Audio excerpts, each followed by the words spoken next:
ఆరో మాట చూసినప్పుడు, సిలువ పైన యేసుప్రభు పలికినటువంటి ఆరో మాటగా యోహాను సువార్త 19వ అధ్యాయము 30వ వచనాన్ని చూద్దాము. యేసు ఆ చిరకను పుచ్చుకొని సమాప్తమైనదని చెప్పి తన తలను వంచి ఆత్మను అప్పగించెను. మనం చూస్తున్నామండి, యేసు ప్రభు ఆరో మాట ఇంకెప్పుడైతే చిలకరింపు పట్టుకున్న తర్వాత ఏమంటున్నాడు ఆయన? It is finished. ఈ మాట చూసినప్పుడు టెటెల్స్టైన్ అంటారు ఆ మాట గ్రీక్లో. ఆ మాట టెటెల్స్టైన్ అన్నదప్పుడు ఆ మాటకు అర్థం ఏంటంటే it is completed, it is finished, it is done. So ఈ మాటకు అర్థం ఏంటి? యేసుప్రభు ఆ మాట చెప్తానికి ఏంటి? ఊపిరంతా తీసి ఇట్ ఈస్ డన్ అని చెప్పవలసిన అవసరం ఏంటి?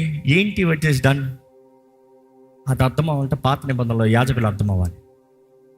ప్రధాన యాజకుడు బలి చెల్లించినప్పుడు, బలి అర్పణ అయిన తర్వాత, ద డే ఆఫ్ అటోన్మెంట్, బలంతా అయిన తర్వాత చివరిగా చెప్పే మాట ఏం తెలుసా? బలి అయిపోయింది, that is time, it is done.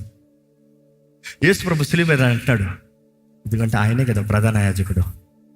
ఆయన అంటున్నాడు, ఇదిగో బలి అర్పణ, బలి యాగము, త్యాగము, ఇట్ ఈస్ డన్. మనుషులు చూస్తున్నారు, చేత కావట్లేదు, ఓడిపోతున్నాడు. తేరి చూస్తున్నారంట, బైబిల్ చదివాం.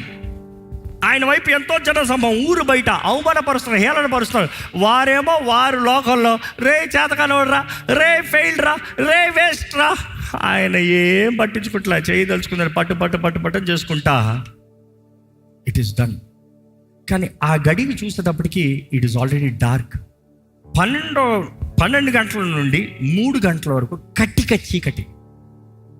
వీరందరికీ ఏమవుతుందో అర్థం కావట్లే. కానీ ఆ రోమిలైన సెంచురీని నోట్ చేస్తూనే ఉన్నాడు.